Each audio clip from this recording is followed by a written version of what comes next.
Bon, j'ai l'impression qu'il y a plus de personnes qui se reconnectent à nouveau, donc je vous propose de commencer.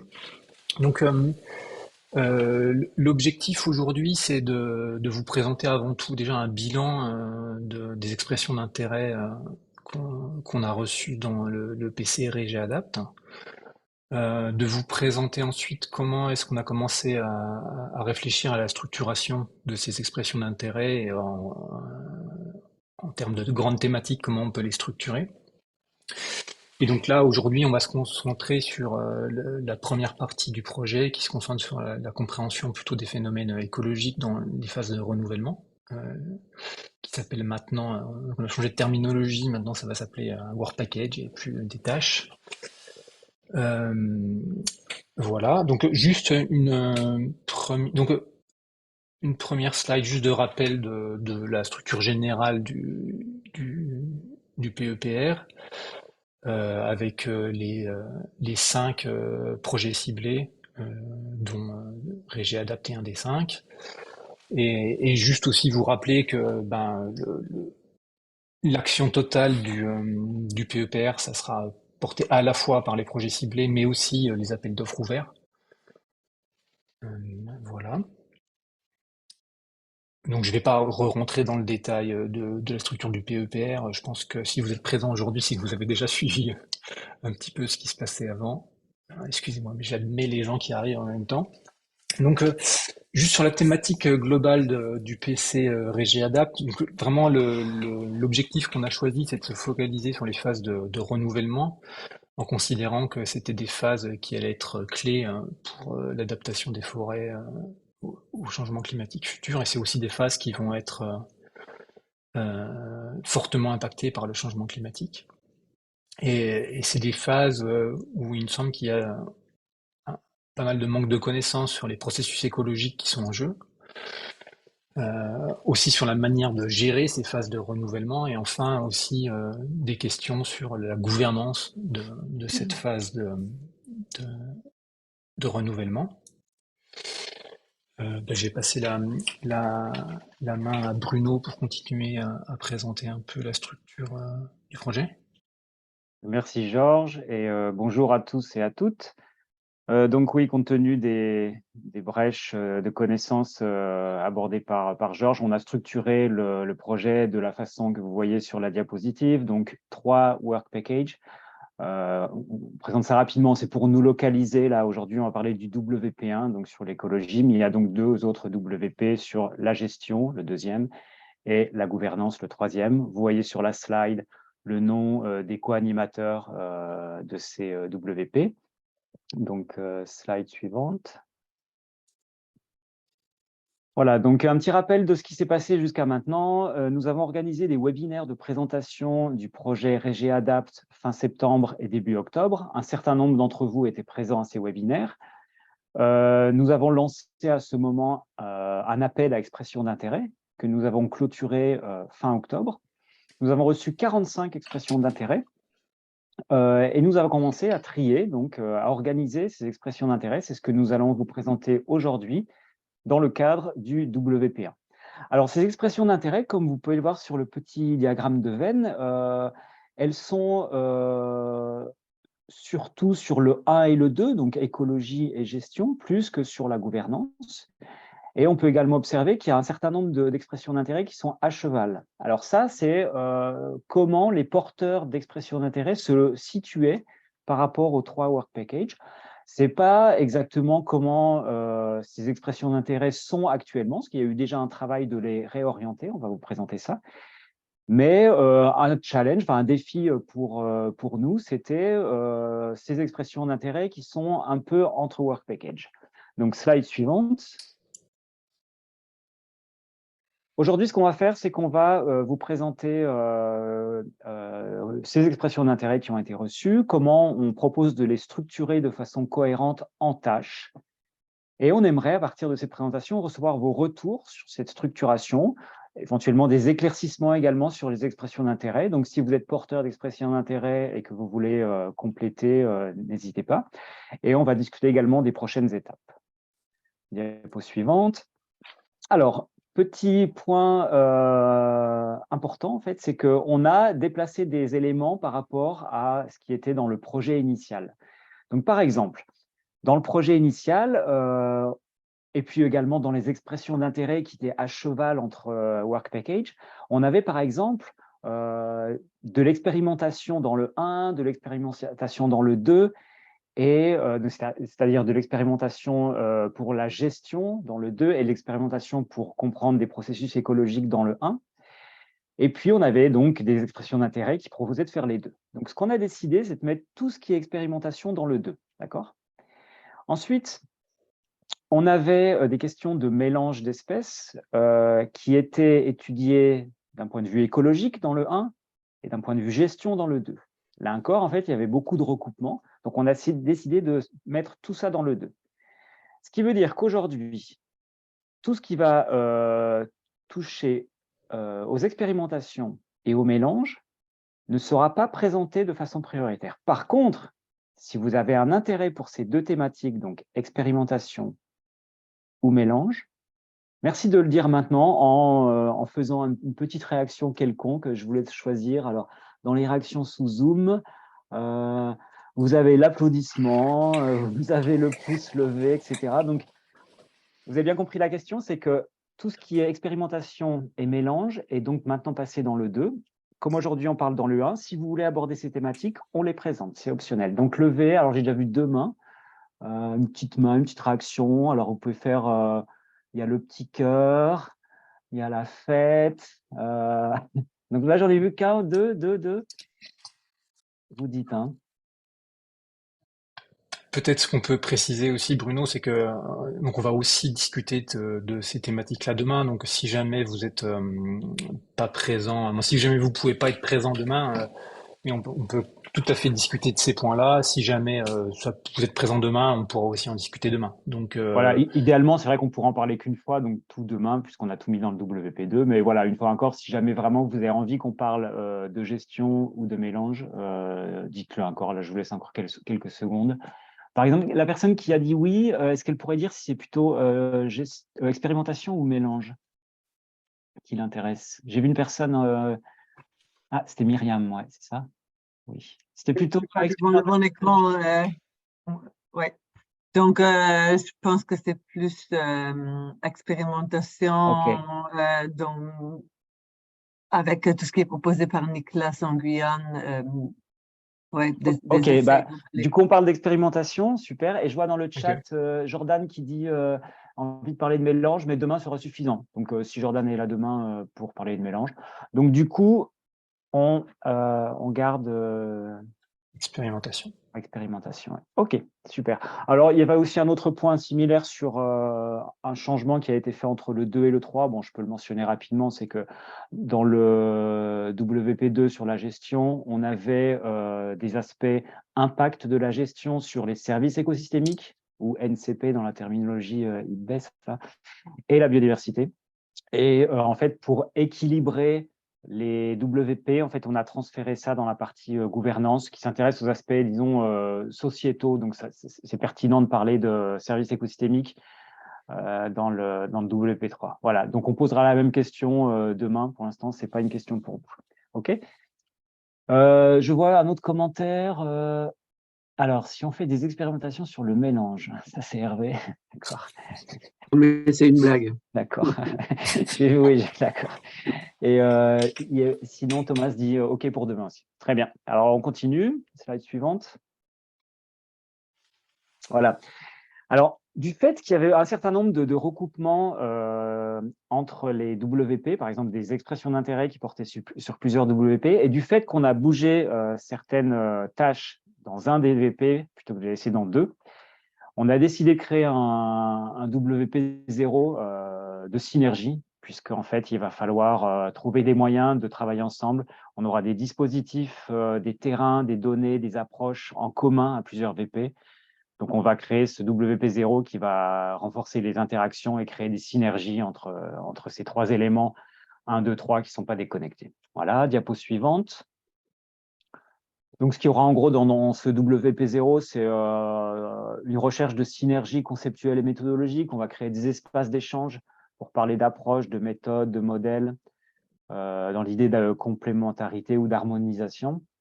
Ensuite, on va également chercher des synergies opérationnelles, plus en termes de terrain, de dispositifs, de données. Et puis, il y aura également une tâche pour une réflexion sur l'interdisciplinarité et finalement une tâche de coordination. Tout ça est très classique. Voilà. Donc, je redonne la parole à Georges pour la suite. Merci Bruno. Donc, alors pour le VP1, voilà hein, la manière dont on a structuré les différentes thématiques et là on a mis des numéros qui renvoient aux expressions d'intérêt. Donc si vous allez voir dans l'espace Nextcloud où vous avez déposé, pour ceux qui l'ont fait, des expressions d'intérêt, on a recréé un dossier, on a numéroté les expressions d'intérêt parce que c'est un peu plus simple pour nous pour les trier et se retrouver dedans. Et donc, ce qu'on va faire, c'est qu'on va passer sur chacune de ces grands groupes de tâches et de thématiques en donnant quelques explications sur certaines des expressions d'intérêt. Et vous pourrez aussi réagir, bien entendu. On ne peut pas rentrer vraiment dans le détail de toutes les expressions d'intérêt, il y en a trop. Et en termes de démarche, en gros, l'objectif qu'on a, c'est d'ensuite essayer de trouver des ponts et de faire des structurations entre ces différentes expressions d'intérêt pour essayer de construire des projets communs. Et en termes de démarche aussi, on va construire ça sur le long terme, bon, sur le long terme, un peu plus long que ce qu'on a eu comme temps pour l'instant, c'est-à-dire l'objectif qu'on a, c'est d'aboutir à une version finale du PC Régie Adapt en février. Donc c'est un petit peu, ces webinars, c'est un peu la phase de lancement des interactions avec les porteurs d'expression d'intérêt pour construire concrètement les choses. Voilà. Donc le premier groupe d'expression d'intérêt et les thématiques qu'on a fait. Alors j'ai mis les noms un petit peu de co-animateurs qui étaient dans le groupe qui vont prendre en charge un petit peu la structuration de ces tâches. Là, Lisa Laurent qui va participer sur cette tâche avec moi, elle n'a pas pu être là aujourd'hui, donc je vais présenter. Mais vous verrez pour chaque tâche, il y aura les noms des personnes et quand les co-animateurs ont pu être présents à la réunion, c'est eux qui présenteront. Donc en gros, là, dans cette première tâche qu'on a fait, c'est qu'on a regroupé toutes les expressions d'intérêt qui s'intéressent vraiment à avoir un suivi de la dynamique de régénération naturelle en s'intéressant au processus démographique qui la contrôle, les interactions biotiques et les impacts avec les consommateurs. Et un des objectifs qu'on a, c'est d'essayer de trouver des ponts entre certaines de ces expressions d'intérêt pour arriver à faire une plateforme un petit peu cohérente. Donc peut-être ce qu'on peut mentionner dans les expressions d'intérêt qu'on a reçues, c'est qu'il y en a une qui a un petit peu un statut à part parce que elle est déjà basée sur la plateforme d'observation de l'inventaire forestier national à l'IGN, qui est la numéro 4 là, qui sera déjà quand même forcément une base assez structurante et qui va permettre aussi d'avoir pas mal de données. Après, la plupart des autres expressions d'intérêt, elles sont plutôt basées sur des réseaux d'observation plutôt type recherche, je dirais, avec des méthodes d'observation qui peuvent être plus variables, des manières d'analyser les choses qui sont plus variables. Et donc un des enjeux, ça va être de faire des ponts entre ces différentes expressions d'intérêt pour trouver des manières d'observer les choses communes et cohérentes. Voilà. Bon, je ne sais pas si vous avez déjà des questions à ce stade-là. Je pense que c'est pas vraiment utile de rentrer dans le détail de toutes les expressions d'intérêt qu'on a listées là, sinon on va y passer des heures. Est-ce qu'il y a déjà des gens qui ont des questions un peu sur ce premier grand groupe d'expressions d'intérêt, cette première Hervé qui dit la numéro 1 ne devrait pas être. Alors oui, pardon. Hervé, il y a quelque chose qui n'est pas clair qu'il faut que je dise tout de suite, c'est que les expressions d'intérêt, des fois, elles étaient assez larges, donc on les a pas mis que dans un groupe thématique. Hein, les expressions d'intérêt, elles peuvent être attachées à différents groupes thématiques et ensuite l'idée c'est de voir comment est-ce qu'on peut diviser les choses. Il y a certaines expressions d'intérêt qui étaient très très larges, qui recoupaient à la fois de l'expérimentation, de l'observation, qui couvraient différentes thématiques. Donc là, on a listé des expressions d'intérêt qui peuvent participer à ça. Ça ne veut pas dire que ces expressions d'intérêt pourront pas aussi être utiles dans d'autres thématiques. Donc parce qu'il y avait une question d'Hervé qui disait est-ce que l'expression d'intérêt numéro 1 de Xavier Morin ne devrait pas plutôt être sur le mélange? Oui, elle sera dans le mélange et ça sera une expression d'intérêt importante dans le mélange, mais il y a aussi un objectif d'observation pure de la régénération naturelle dans cette expression d'intérêt-là. Je ne sais pas si ça répond à ta question. Et il y a Nicolas qui a levé la main. Oui, en fait, ma question, c'était par rapport, vous avez dit que les expérimentations passaient à tâche 2, mais je vois que les projets 6 et 5 restent dans la tâche 1. Donc, c'est pour savoir si on passe à la tâche 2 ou pas. Non, non, mais en fait, moi, c'est ce que je viens d'essayer de répondre à la question d'Hervé. Euh, les expressions d'intérêt, elles peuvent être listées dans différentes tâches. L'idée, moi, dans l'expression d'intérêt 6 et 5, il y a aussi des phases d'observation de la dynamique de régénération naturelle. Hmm. D'accord? Donc, ces expressions d'intérêt-là, elles auront aussi, si elles ont aussi une composante expérimentation, elles seront aussi rattachées. Ce qu'il faut bien voir, c'est que là, on va pas juste dire ah oui, l'expression d'intérêt numéro 5, elle est retenue et on la finance. Ça y est, on va essayer de construire ensemble quelque chose de cohérent. Donc, ce qu'on a essayé de faire, c'est de rattacher ça en grands paquets thématiques, mais ça peut impliquer que ça divise certaines expressions d'intérêt dans différents groupes, quoi, dans différentes thématiques. Je sais pas si je suis clair. Ça roule. Merci. Ouais, si, ok. Voilà. Il y a d'autres questions sur cette première partie-là? Non. Alors ensuite, le deuxième, Hervé. Avant que je passe à celle d'après, Non, vas-y c'était juste Hervé. le temps de trouver la main. Non, moi, ce que je me posais comme question, c'était la thématique commune à toutes ces expressions d'intérêt. C'est-à-dire que, est-ce que vous pouvez expliciter ce que vous recherchez soit comme approche commune, soit comme résultat commun? C'est sur les patterns, les processus, la C'est, méthodologie? Qu'est-ce qu'il y bah, a? Qu'est-ce qu'il y a? oui, Hmm, c'est sur les processus. L'objectif, ça, c'est d'améliorer notre connaissance des processus de régénération basiques qui sont le taux de survie des SMI, le taux de croissance des SMI. Qu'est-ce que c'est qui fait qu'il y a une bonne installation des SMI ou pas de bonne installation des SMI? Et quel type de données nous permettent d'améliorer cette compréhension? Ok, merci. Donc s'il y a plus de questions, je passe à la deuxième tâche. Donc alors, elle est assez liée à la tâche précédente, mais il y a eu quand même plusieurs expressions d'intérêt qui sont vraiment focalisées sur la phase de fécondité.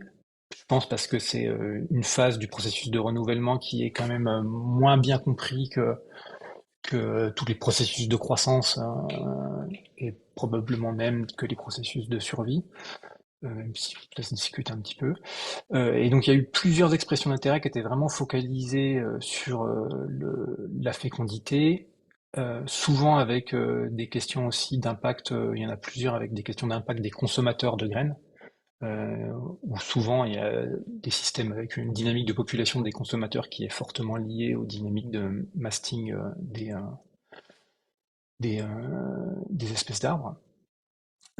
Et c'est aussi une expression d'intérêt qui a aussi des liens qui couvre en termes méthodologiques différentes approches, c'est-à-dire qu'il y a aussi des possibilités d'analyse de la fécondité avec des approches génétiques, en particulier dans l'expression d'intérêt 20 d'Ivan Scotty. Donc voilà, je pense un des enjeux pour arriver à construire quelque chose de commun sur cette expression d'intérêt, ça sera les sites sur lesquels on peut se baser. Donc il y a plusieurs expressions d'intérêt qui ont mentionné, par exemple, les placettes René Coffort, Forêt Sentinelle, euh, les îlots d'avenir et les unités de conservation génétique. Donc je pense que ce qui sera assez important, c'est d'arriver à trouver des sites communs pour suivre les choses et des méthodes communes aussi. Donc voilà ce deuxième grand groupe qu'on a fait pour le World Package 1. Je ne sais pas si vous avez des questions ou des réactions à ce stade-là.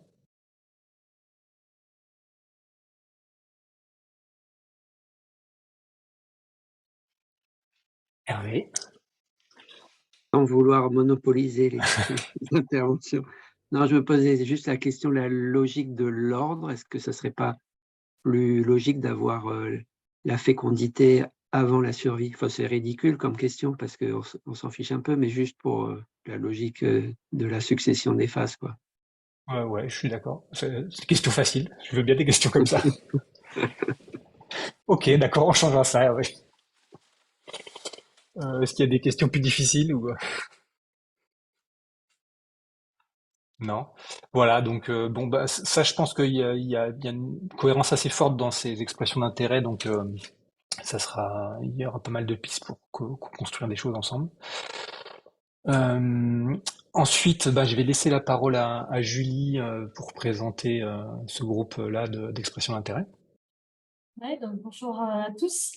Donc, je vais vous présenter cette tâche 1.3 dont l'objectif est de comprendre le processus d'adaptation locale dans la phase de régénération, avec le constat qu'on comprend encore assez mal les pressions de sélection qui s'exercent à ce stade.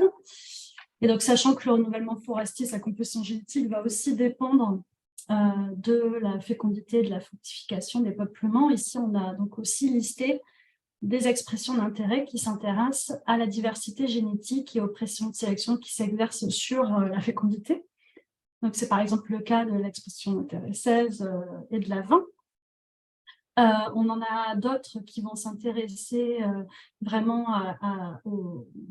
qui vont chercher en tout cas à mesurer ces pressions de sélection au sein de peuplements forestiers, donc en population naturelle. C'est par exemple aussi le cas de l'expression d'intérêt numéro 16. Et on a un autre lot d'expressions d'intérêt qui, cette fois-ci, va s'intéresser plus à la diversité adaptative qui existe au sein des semis. Donc, c'est le cas de la 36, la 5 et la 3. Et donc, comme l'a souligné Georges, il y a aussi des expressions d'intérêt ici qu'on a listées dans ce Work Package 1, mais qui vont s'intéresser à la diversité génétique des mélanges. C'est le cas par exemple de la 16 et de la 36. Et on en a également qui vont chercher à utiliser des expérimentations, des dispositifs de style transplantation réciproque ou mesures en jardin commun. C'est le cas notamment de la 36 et de la 5. Donc voilà, on a des choses qui se retrouvent dans différentes tâches et différents work packages. Mais là, en tout cas, ces 5-là font un ensemble assez cohérent sur cette étude du processus d'adaptation locale. Donc pareil, je ne sais pas s'il y a des personnes... Je voulais faire un petit commentaire. Du coup, c'est vrai qu'on a regroupé ici toutes les études qui s'intéressaient à ces questions un petit peu de sélection et de diversité génétique dans la phase de régénération. Mais moi, je trouve qu'il y a un peu des manques encore. Enfin, déjà, moi, je trouve qu'il n'y a pas forcément une grande diversité de systèmes, en fait, où on a reçu des contributions où les gens s'intéressent à ces questions. Enfin, j'étais un peu surprise par rapport à ce que j'avais l'impression d'estimer être la taille de la communauté des gens qui s'intéressent à ces questions-là. Et il y a un phénomène sur lequel je trouve qu'on n'a pas eu beaucoup de propositions et qui affecte cette phase de manière critique, c'est l'impact des phénomènes de gènes naturels, dispersion des graines ou dispersion du pollen. Dans quelle mesure la diversité qu'on a au moment de la régénération dans les parcelles est affectée par la composition génotypique à une échelle plus large que la parcelle et à quelle échelle ça joue. Je trouve qu'il y a beaucoup de questions intéressantes en fait qui ne sont pas traitées par les propositions qu'on a reçues.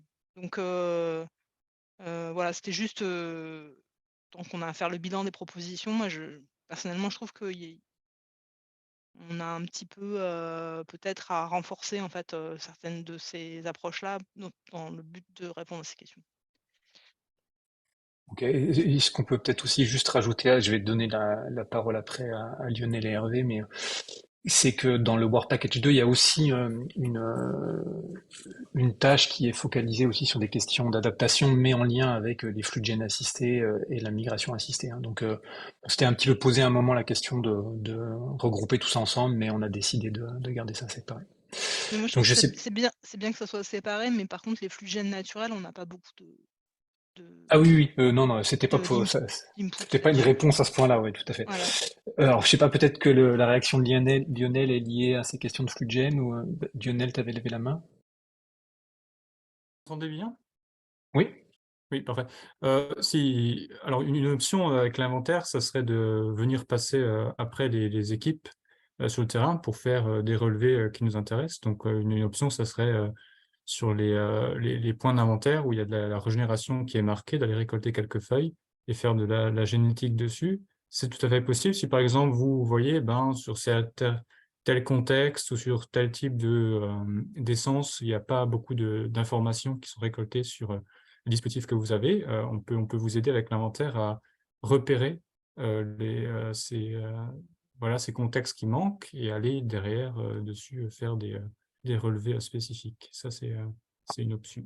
Voilà. Après, pour les flux de gènes et les dispersions, je pense que c'est un peu plus compliqué, mais juste, je pense récupérer des feuilles et faire de la génétique dessus, je pense que c'est relativement faisable. Voilà. Ok, je sais pas ce que t'en penses, Ophélie. Ouais, il faut réfléchir. Je sais pas, Hmm. parce que ça dépend un peu qu'est-ce qu'on va en faire après, mais effectivement, ce que la proposition, c'est qu'il pourrait y avoir un espèce de suivi génétique général, mais le problème, c'est que, enfin, une des difficultés qu'on a par rapport à ces thèmes-là, c'est que ça coûte assez cher, en fait, encore malgré tout, de faire ces analyses. Ça dépend des marqueurs, et du coup, la question, ça va être un peu le choix de focaliser sur un nombre de petits systèmes, mais avec une généralité qui n'est pas forcément évidente, ou de faire un peu systématiquement, mais systématiquement, ça, Hmm. c'est un peu compliqué. Mais je pense qu'il va falloir réfléchir là-dessus, en fait. Mais Ouais. je note que durant les inventaires, il peut y avoir des systèmes au moins de récolte, mais après, il faut trouver qui c'est qui va analyser toutes ces données, qui va les traiter, etc. Et de toute façon, au-delà d'une approche génétique, c'est sûr que moi personnellement, dans les analyses que j'ai déjà faites de données de régénération sur des données d'inventaire forestier autres que la France, c'est sûr qu'il y a une difficulté à prendre en compte les processus de dispersion euh, de graines qui viennent en dehors de la placette, parce que de toute façon, dans la plupart des réseaux d'inventaire forestier, la distance entre les placettes est telle que c'est très difficile d'utiliser les placettes du voisinage comme descripteur de la source de graines, parce qu'en fait, elles sont beaucoup trop loin pour. Il faut arriver à essayer de connecter avec d'autres sources d'informations qui soient plus fines et plus larges, et plus précises dans le voisinage que juste les données d'inventaire, quoi. Alors ensuite, qui c'est qui avait levé la main? Hervé, il me semble. Oui, je voulais prolonger le commentaire d'Ophélie parce que dans le PC2 sur les risques, il y a également ce manque pour l'instant de la dimension spatiale du paysage, avec des points communs, il me semble, dans les phénomènes de flux, de relations puits-source, de propagation, enfin, que ce soit des graines ou des propagules ou des insectes ravageurs. Il y a cette question de l'aménagement, la planification des forêts pour faciliter, au contraire, empêcher les flux, qui me paraît d'autant plus important qu'on voulait tester beaucoup des sorties des PC dans les Living Labs qui ont cette dimension aussi de territoire. Donc, je sais pas s'il faudrait pas qu'on ait une réflexion aussi inter-PC pour ramener cette problématique du paysage. Parce que la forêt, ça se gère pas que localement, quoi. Et que hier, on était à une réunion d'un projet à force sur la rénovation du concept de planification et d'aménagement forestier. Et ça fait partie des questions majeures, quoi. Ok. Bah, après, je pense il y a aussi quand même un peu des éléments qu'on pourra quelque part dans la proposition 36, Julie, il me semble, peut-être je me trompe pas, mais que quand on réfléchit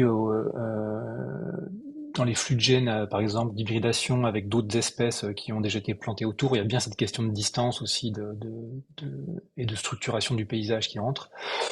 Euh, Ouais, je pense qu'il y a l'approche modélisation qui est faisable avec mais là encore une fois, il faut trouver des modèles type Landclim ou autres qui puissent s'adapter. Et puis après, il y a la question, est-ce qu'on peut est-ce qu'on peut quand même mesurer, mesurer des flux à ces échelles-là? Et comment on peut améliorer la méthodologie quoi, sur cet aspect? Ok, donc ouais, ça c'est un point à réfléchir. Donc il m'avait semblé que Nicolas avait levé la main, mais finalement non. Non, d'accord. Ok. Donc est-ce qu'il y a encore des éléments sur cette partie-là? Non. Eh bien alors on va passer à la diapo suivante, et puis je vais laisser Isabelle et Ophélie aussi, il me semble, présenter cette slide-là. Oui, bonjour à tous. Donc, je parle aussi au nom de Xavier Morin, qui ne pouvait pas être là aujourd'hui, mais qui fait bien partie de l'équipe un peu de co-animation pour l'instant là-dessus. Donc, le but de cette tâche 1.4, c'était partir du constat du fait que la représentation de la régénération dans les modèles de dynamique forestière en particulier, mais dans les modèles de façon générale, reste très mal, la régénération reste très mal représentée. Or, c'est une étape clé si on veut prédire et simuler correctement le devenir des forêts sous différents scénarios de changement climatique ou de gestion. Et aussi, le deuxième constat, c'est que les modèles peuvent aussi être des outils d'intégrateurs de connaissances et de données pour, pointer le manque justement de connaissances et de données et potentiellement orienter la collecte de données et de suivi en retour. Donc, avec Xavier, on a essayé de faire remonter une EI très rapidement qui se voulait déjà une tentative de structurer potentiellement les efforts là-dessus de la communauté de recherche en modélisation. Donc, l'idée, c'était un peu de faire un état de l'art de la représentation de la régénération dans les modèles, potentiellement via des intercomparaisons de modèles sur des sites bien monitorés, potentiellement en tâche 1.3, ou de faire des analyses de sensibilité pour mettre en évidence les gaps. Alors, bien sûr, la remontée des autres EI c'était évident qu'il y avait un peu des trous dans la raquette dans ce qu'on a fait remonter. Et le premier important, je vais laisser Ophélie en dire 2 mots, c'est le fait que la régénération, c'est un rôle important dans la dynamique évolutive. Et donc, il faut qu'on intègre potentiellement des modèles démogénétiques. Donc, Ophélie, si tu veux dire un mot là-dessus. Oui, ça c'est pareil, on n'a pas eu énormément de propositions là-dessus parce que en fait, la proposition que j'ai fait remonter et celle de Brigitte Muche aussi, je pense qu'elle était sur une thématique plus précise qui était justement les flux de gènes assistés, mais qui suppose effectivement de modéliser un peu les effets de la composition génétique sur la régénération et puis les autres phases du cycle de vie. Mais effectivement, globalement, moi je pense qu'il y a une espèce de manque assez fort à l'heure actuelle dans notre capacité à intégrer les phénomènes évolutifs et écologiques dans le fonctionnement des forêts et comprendre notamment justement quel rôle joue la diversité génétique et l'adaptation dans le fonctionnement et dans le renouvellement des forêts. Et une difficulté technique, c'est que c'est pas simplement qu'il faut modéliser la régénération en elle-même et ses drivers, mais c'est qu'il faut arriver à, quand on s'intéresse aux dynamiques éco-évolutives, c'est qu'il faut arriver à connecter ce qui se passe au niveau vraiment des arbres adultes et la sélection qui se passe à ce stade-là, avec ce qui va se passer en termes de sélection au stade juvénile, au stade recrutement. Donc en fait, ça veut dire que faire des modèles éco-évolutifs, en particulier sur la phase de régénération, ça veut dire relier les générations entre elles et donc relier des phases du cycle de vie et de la sélection entre elles. Et donc ça, il y a des difficultés particulières. Je pense qu'il y a plusieurs tentatives. Nous, il y a aussi François Lefebvre qui avait fait remonter une expression d'intérêt pour un autre PC, je ne me rappelle plus lequel, le multirisque, là, je pense. Le PC2, oui. Qui a un modèle qui s'appelle Luberon 2, qui essaye de faire d'intégrer justement des aspects génétiques et démographiques dans un modèle de gestion adaptative. Je sais que Isabelle Chouine avait aussi essayé de mettre Phénophite sur des plateformes pour essayer de le lier. Il y a PDG, qui est un modèle qu'utilisait Henrik Davy et Ilvo Muratorio, qui essaie de faire ça. Je pense que ce serait bien de faire une synthèse, encore une fois, de ces modèles. Et je sais qu'il y a Xavier qui essaye de mettre de l'évolution dans Forceps aussi, il me semble, en ce moment. Donc, je pense qu'on a un moment où c'est peut-être intéressant qu'il y ait des réseaux assez forts et structurés de modélisateurs qui échangent sur comment faire ça techniquement, quel degré de finesse on peut faire et comment on relie. Parce qu'il y a plein de questions qui sont liées à la dispersion, qui sont liées à différentes phases du cycle de vie. et qui implique de revoir beaucoup, en fait, justement, non seulement la phase de régénération, mais aussi son lien avec le reste. Parce que dans beaucoup de modèles, faire la régénération, mais en fait, c'est comme si on avait une arrivée de pluie de graines qui était indépendante de la strate adulte qui est au-dessus. Et voilà. Donc, je pense qu'il faudrait aussi qu'on ait dans cette partie-là un axe assez fort spécifique sur ces questions. Ok, merci. Je voulais sinon juste finir de mentionner au sujet des autres EI. Il nous a été remonté aussi une EI qui fait pas mal écho à ce qui est en train d'être fait en termes de modélisation dans le PCE3 et qui vise en fait à coupler aussi avec des modèles de microclimat et du coup intégrer en fait l'interaction entre couvert forestier, microclimat et du coup impact du couvert forestier et du microclimat sur la régénération. Donc c'est le 10 porté par Romain Bertrand. Donc il faudra réfléchir à comment en fait on se coordonne avec le PC3 pour intégrer potentiellement cet aspect-là.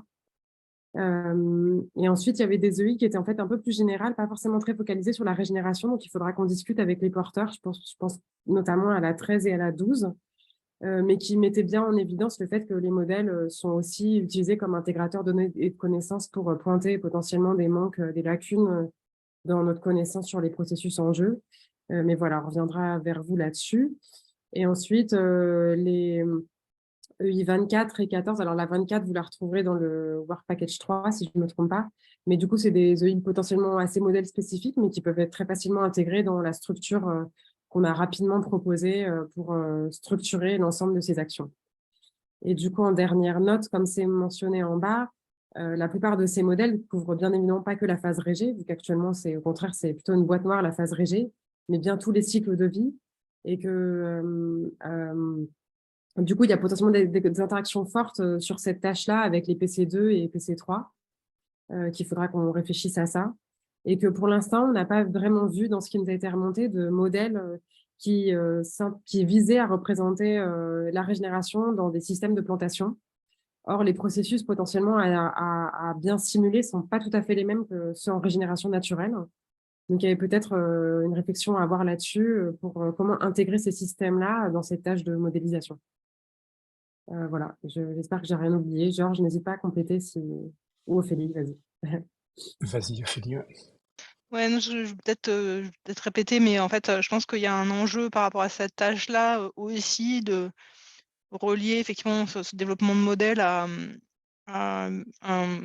des sites expérimentaux qui visent à les valider de manière assez forte. Et puis plus généralement, d'essayer de faciliter en fait le paramétrage grâce enfin voilà, peut-être qu'il y a un lien fort entre les différentes tâches pour que, par exemple, les données qui soient recueillies sur le terrain dans les données d'observation et de suivi soient celles qui permettent d'aider à paramétrer les modèles et inversement d'avoir des accès aux données qui soient facilités et avec des exercices de synthèse potentiellement pour pas simplement l'acquisition de nouvelles données, mais l'accès à des bases de données pour améliorer les modèles en les ajustant mieux, quoi. Complètement, c'était complètement affirmé dans l'EI qu'on a fait remonter avec Xavier. Et de toute façon, les développements de la régénération dans les modèles vont être très guidés par la disponibilité en données, en fait, vu l'état actuel de ce qui est fait. Donc, c'est clair qu'il va y avoir un dialogue dans les deux sens entre les modélisateurs et les réseaux de suivi qui sont mis en place dans les tâches précédentes. Ouais, parce que je pense que ce qu'on peut rajouter, c'est que souvent les données d'observation sur la régie, c'est des données qui sont pas directement reliées au processus. C'est souvent des comptages, par exemple, ce qui est mesuré dans les nouvelles mesures de l'IGN, c'est des comptages de nombre d'individus par catégorie de taille. Donc, si on veut essayer de revenir à des processus du type survie, croissance, recrutement, il faut nécessairement passer par des analyses avec des modèles et qui inverse, une modélisation inverse sur les données pour essayer de revenir à des processus, quoi. Il y a beaucoup moi, c'est vraiment quelque chose qui est très, la dispersion est aussi un exemple assez classique de ces modélisations inverses. Donc, je pense que la régie est vraiment un type de données où le lien entre modèle et données de terrain est vraiment très fort. Alors voilà, je sais pas s'il y a des gens qui veulent réagir sur cette dernière tâche-là.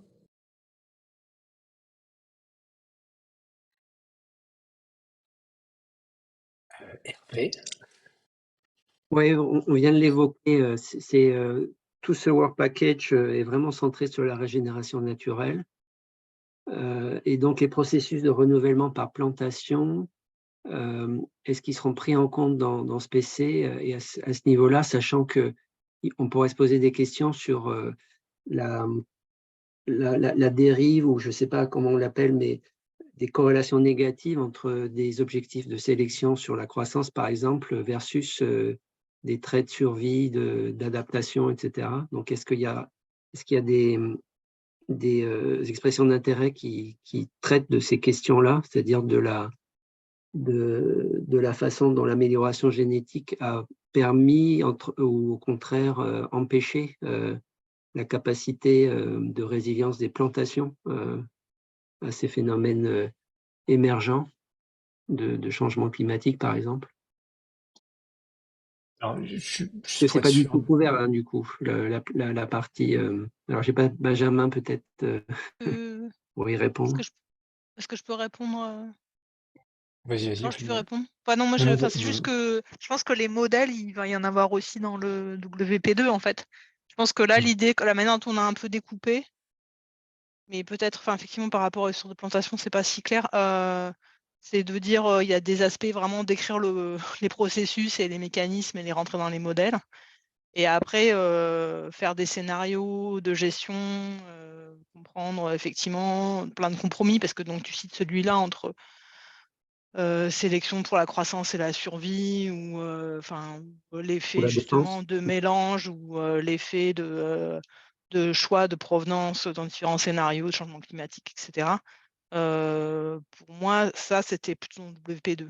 Mais ça veut dire que les outils, on va les développer potentiellement là-dedans, et on va les utiliser dans le WP2 pour répondre à ces questions de scénario en utilisant les outils de modélisation. Mais peut-être que… Je pensais plus à des processus de contre-sélection pour des caractères de défense ou de survie, quoi, dans des programmes de sélection. Mais… Et tu voulais dire empiriquement de documenter ces trucs-là? Okay. En tout cas, je crois que c'est quelque chose aussi c'est une question qui a été un peu traitée avec Luberon 2, notamment, savoir si on sélectionnait, si on faisait de la gestion telle qu'elle est faite actuellement, est-ce qu'on contre-sélectionnait pas des caractères par exemple, de tolérance à la sécheresse, etc. Et donc, il a été déjà un peu mis en évidence via des simulations expérimentales avec Luberon 2, de comment la gestion pouvait influer la dynamique de ces caractères-là sur le long terme. Mais je laisse les autres, pardon. Il me semble après, il y avait Benjamin. Oui, bonjour. Merci de me donner la parole. Alors, juste pour rebondir directement, il me semble que ce qui était remonté dans les conversations qu'on a eues pour l'écriture de l'expression d'intérêt numéro 16, directement en lien avec la sélection ou l'effet du management sur la régénération naturelle, ou en tout cas des traits en lien, il y avait l'idée de corrélation génétique potentiellement entre, par exemple, sélection et fructification. Donc, on sélectionne pour des traits de production, et par contre, on contre-sélectionne pour les capacités de fructification. Et donc, ça, c'était une idée qui se transcrivait un petit peu dans l'expression d'intérêt qu'on a écrite, qui est très générale. Et en fait, je suis un peu déçu de l'avoir écrit qu'on l'ait écrite comme ça, parce que je vois que finalement, du coup, ça paraît très dilué, mais il y avait l'idée de verger à graines chez le pas maritime,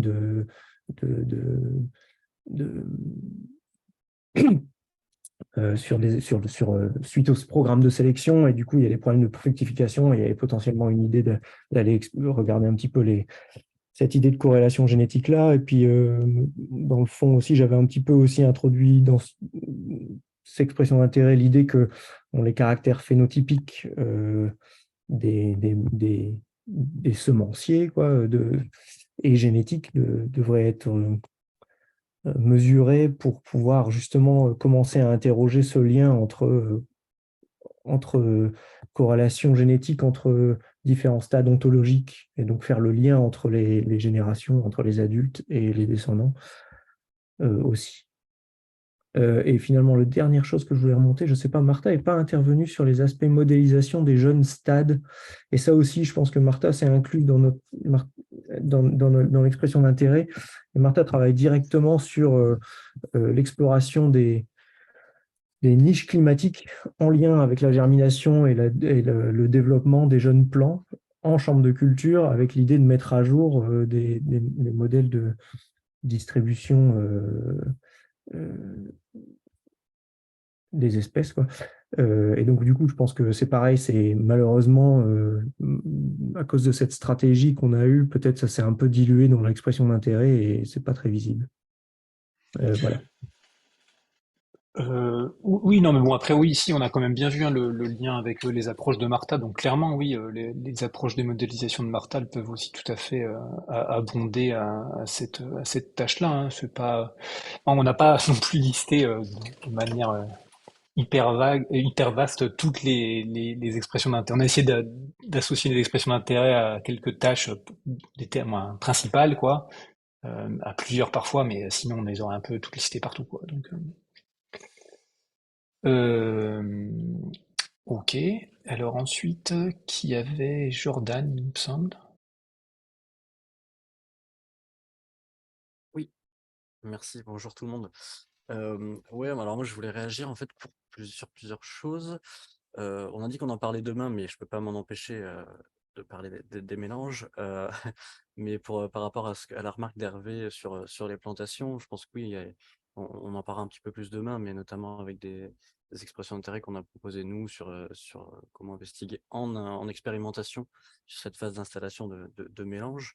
Donc ça, c'est quelque chose qu'à mon avis, on développera un petit peu plus demain après-midi sur le Work Package 2. Et je suis très intéressé. Alors, c'est pas une remarque, c'est plutôt une question, mais effectivement, cette modélisation dans le jeune âge en régénate. Moi, je m'interroge beaucoup sur effectivement les banques de données présentes pour les modélisateurs qui est présent aujourd'hui autour de la table. C'est très compliqué en régénération naturelle d'avoir. Enfin, il y a une quantité d'individus hein, évidemment beaucoup plus importante en régénate. Et donc, c'est peut-être, à mon avis, une des clés. Enfin, c'est une question que je vous pose. Est-ce que c'est pas une des clés aussi, parce que c'est la difficulté quand on est en expérimentation sur ce genre de, de système. Il y a un moment où on ne peut plus compter, effectivement, rien qu'en dénombrant les individus, on sature. Donc, on arrive sur des jeux de données qui sont un petit peu compliqués en analyse. Et est-ce que c'est pas aussi la clé sur le manque qu'on a aujourd'hui sur la diversité génétique dans ces stades-là aussi? Et, et je me demande si en expérimentation, c'est vraiment, parce que je crois qu'on a évoqué un petit peu ça tout à l'heure, est-ce que c'est vraiment un bon outil pour aller sur ces systèmes-là? Voilà, c'était juste une question ouverte. Euh, alors sur la question générale des données, si j'ai bien compris, hein, la question générale des données et comment traiter le fait qu'en gros, on soit pas trop possible d'avoir des estimations très précises des effectifs. Oui, je pense qu'en effet, moi, les données sur la régénération, c'est à la fois des données où des fois il peut y avoir énormément d'individus, mais aussi des fois il peut en avoir pas du tout, quoi. Donc c'est typiquement des données hyper zéro inflated là. Donc ça, il y a un peu un enjeu qui est presque plutôt statistique que, que dans la modélisation des processus purs pour faire le lien avec les données, quoi. Euh, il me semble il y a quand même un peu des possibilités d'avoir des méthodes d'échantillonnage qui permettent un petit peu de limiter cette problématique, quoi. Après, sur est-ce que, alors peut-être, je sais pas, peut-être que Catherine peut répondre mieux que moi à ça, la question de est-ce que l'expérimentation sur la régénération naturelle, c'est le bon processus? C'est la bonne manière d'approcher ces questions? Si j'ai bien compris, hein, c'était ça la deuxième partie de la question, c'est est-ce que, étant donné la variabilité de la régénération naturelle, c'est possible d'expérimenter dessus? Il me semble qu'il y a des gens qui ont commencé à le faire, il y a des expressions d'intérêt qui sont aussi tournées autour de ça. Je sais pas si Catherine, je sais déjà pas si j'ai bien compris la question, mais Elle n'était pas très claire, ma question, en même temps, je suis désolé, hein. Non, non, non, non, mais juste pour être sûr c'est pas ce que je veux dire. Juste pour être sûr, la question c'est en gros, est-ce que l'utilisation d'expérimentation sur la régénération naturelle, c'est la bonne méthode, c'est ça ou? Bah oui, est-ce que ça peut aider ou pas? C'est vraiment une Ouais. question ouverte sur ce jeu. Bon, alors peut-être que Catherine, elle peut donner quelques éléments sur ce qu'elle a déjà fait, non? Je suis pas sûre d'avoir bien compris la question, mais bon, c'est ce qu'on essaye de faire quand on fait les expérimentations. Après, est-ce qu'on a la bonne dimension spatiale pour les placer où on prend? Enfin, c'est cette question d'hétérogénéité spatiale aussi. Et en expérimentation, quelle est la bonne taille qu'il faut prendre pour décrire les populations? On tourne sans arrêt autour de cette question-là, quoi. Ouais, mais ça fait partie de la question. Ok. Bon, je sais pas, Jordan, si on a bien répondu à tes questions. Désolé, hein, mais alors ensuite, il me semble Rome 1, j'imagine c'est Romain. Ouais, c'est moi. Ouais. Bonjour. C'était juste pour rebondir sur le PC3 et la tâche Modelo. Donc, c'est quelque chose qui a été fait assez récemment. C'était pas forcément prévu à la base.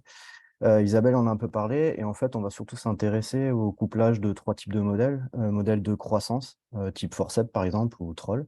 Un modèle de redistribution des espèces et un modèle de microclimat. Et donc, l'objectif, c'est de coupler les trois. Et à ce titre, bien sûr, hein, toute coopération pour une meilleure modélisation de la phase de régénération serait la bienvenue. Voilà, qu'on travaille ensemble, si possible. Et juste aussi pour rebondir sur ce que disait Ophélie, donc dans cette dans la tâche de modélisation du PC3, il y aura une prise en compte, alors peut-être très grossière, mais de l'évolution adaptative, notamment sur la redistribution des espèces, avec un modèle de Genette quanti. Voilà. Ok, ben merci Romain. Est-ce qu'il y a d'autres réactions ou est-ce qu'il y en a qui veulent réagir sur ça? Non? Et ben donc ce que je vous propose. Attends, moi je voulais juste... Vas-y, vas-y, vas-y. c'est juste que effectivement, ce qui n'est pas totalement clair pour moi encore, c'est justement, tu vois, comment on va interagir, comment on va bosser inter-PC, parce que sur les trucs de modélisation, ça va être... je comprends que là, il y a un focus régénération, mais il va falloir nécessairement, quand ils vont faire le couplage de modèles, ils vont faire le couplage de modèles qui décrit tout le cycle de vie, parce que sinon, ça sert à rien, en fait. Mais, donc, le truc, c'est que je ne sais pas structurellement comment est-ce que va y avoir des réunions inter-PC régulières, ou est-ce qu'il va y avoir une méga tâche modélisation qui recouvre plusieurs PC? Enfin, voilà, c'est pas tout à fait clair pour moi, en fait. Alors, je ne sais pas si je peux répondre, Georges. Nous, ce qu'on a prévu, parce qu'on est déjà un peu plus avancé, on a déjà prévu le budget, et, les sous-tâches et tout ça.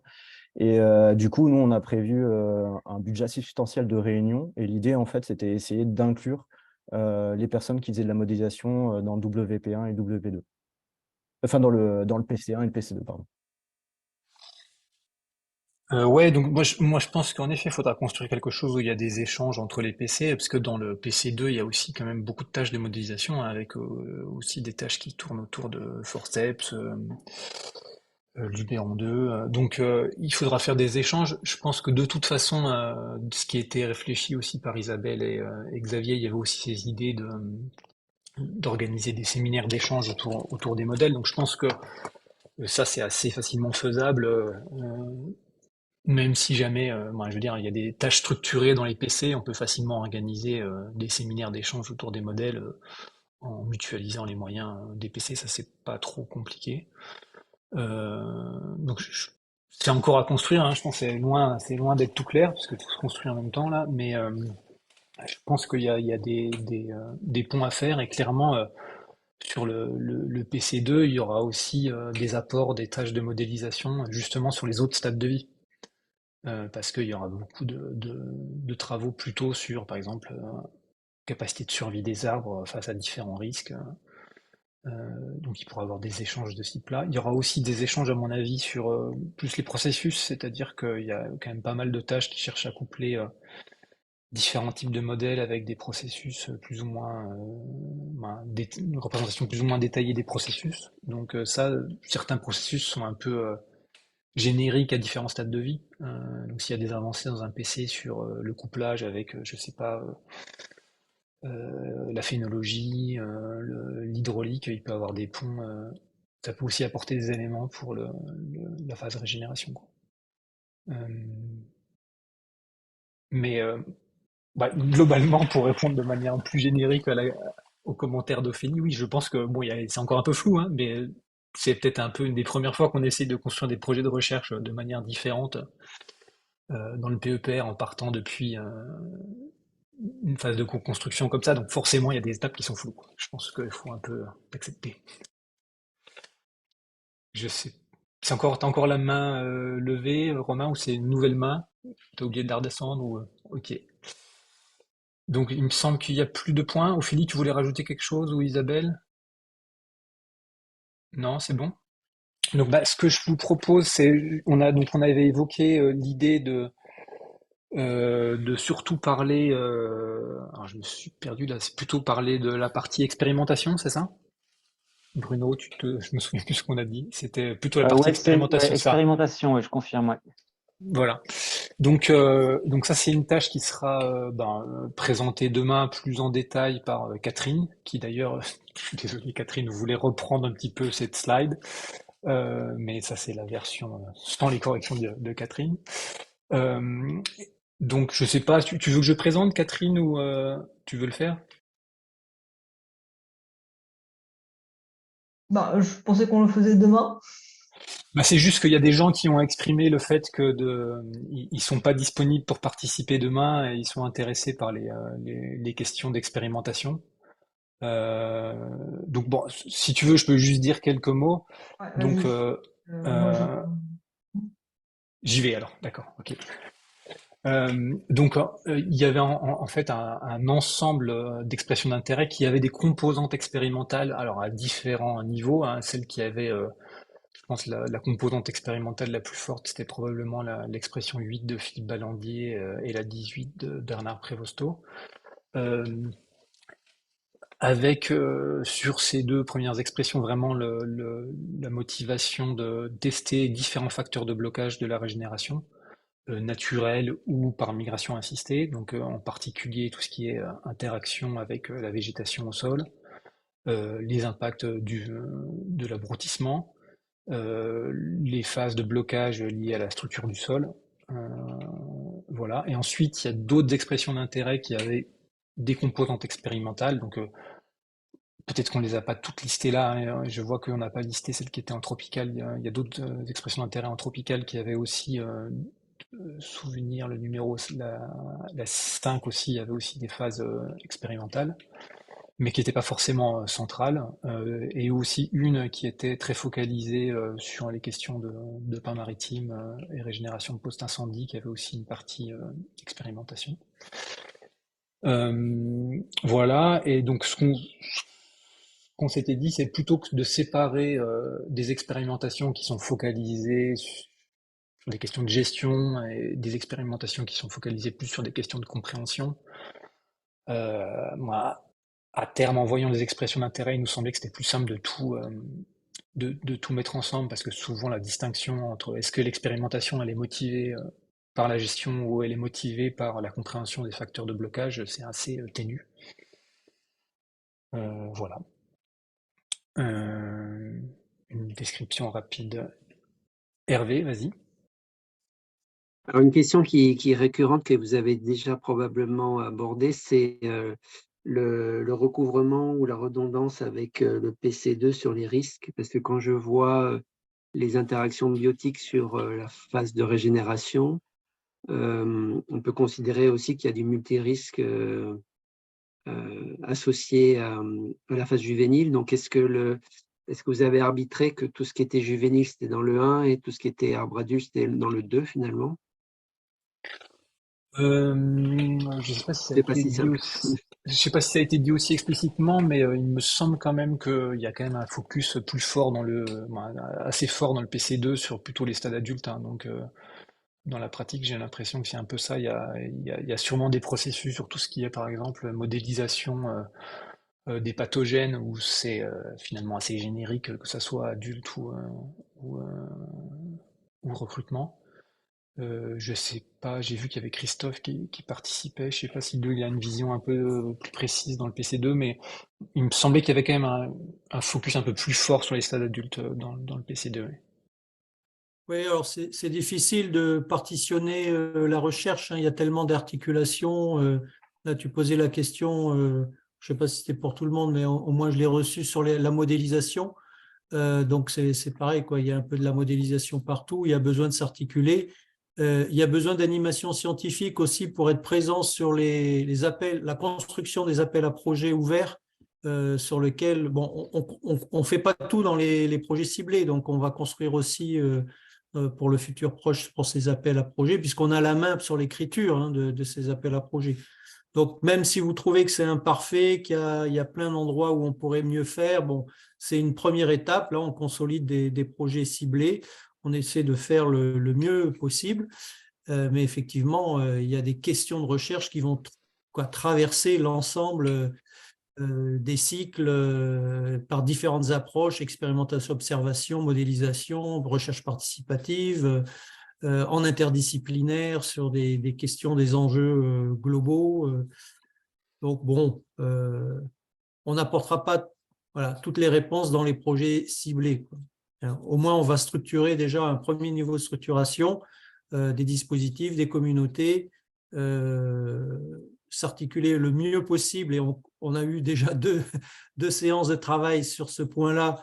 Mais voilà, cette question, elle montre qu'on n'est pas parvenu forcément à tout trancher. On en aura aussi en décembre.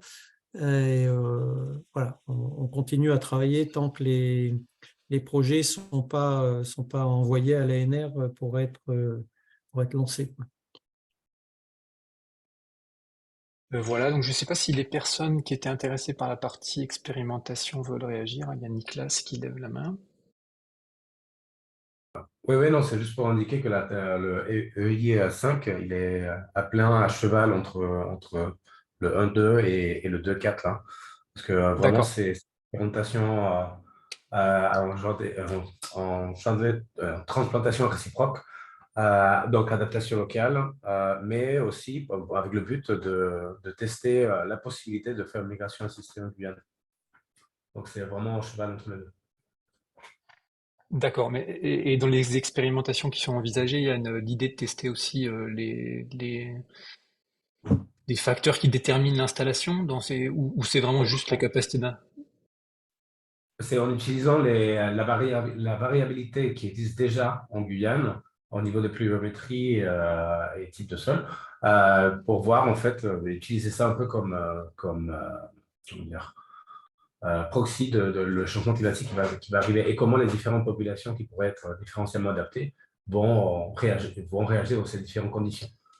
Pour voir si, en fait, en migrant des populations plus adaptées à la sécheresse vers la partie plus humide. Voilà, c'est juste pour tester cette possibilité dans le contexte guyanais. Oui, non, ce que je voulais demander, c'est est-ce qu'il y avait l'objectif d'inclure aussi des tests de l'impact de la végétation, de la compétition avec la végétation RBC, manipuler des facteurs locaux dans l'expérimentation, c'est juste expérimenter le long d'un gradient climatique. Alors, on veut mesurer l'herbivorie, mais on ne va pas manipuler l'herbivorie. Exclure les grands herbivores, mais donc la communauté d'insectes peut changer le long du gradient environnemental. Donc, on va mesurer l'herbivorie et on voudrait aussi, si possible, faire les assemblages d'endophytes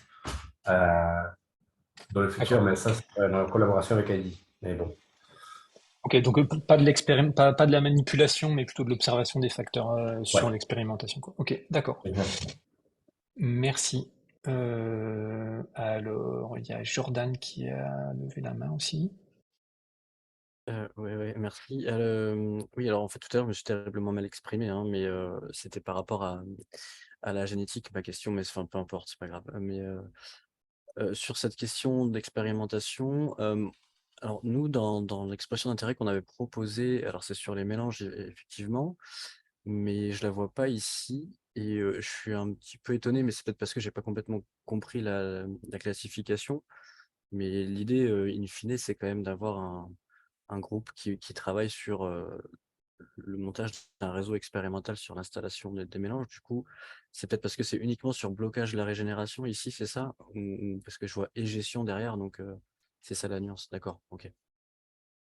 Oui, et puis non, mais après, je veux dire, là, on a Et une autre listé. tâche mélange. Pardon. Oui, C'est il y a ça, une autre tâche d'accord. mélange. Ouais. Merci beaucoup.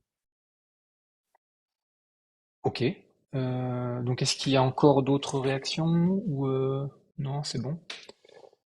Donc voilà. Alors, ben, maintenant un petit peu la manière dont on a réfléchi aux prochaines étapes, c'est que avec les co-animateurs là qui ont participé à la réunion, on va essayer de commencer à structurer les choses.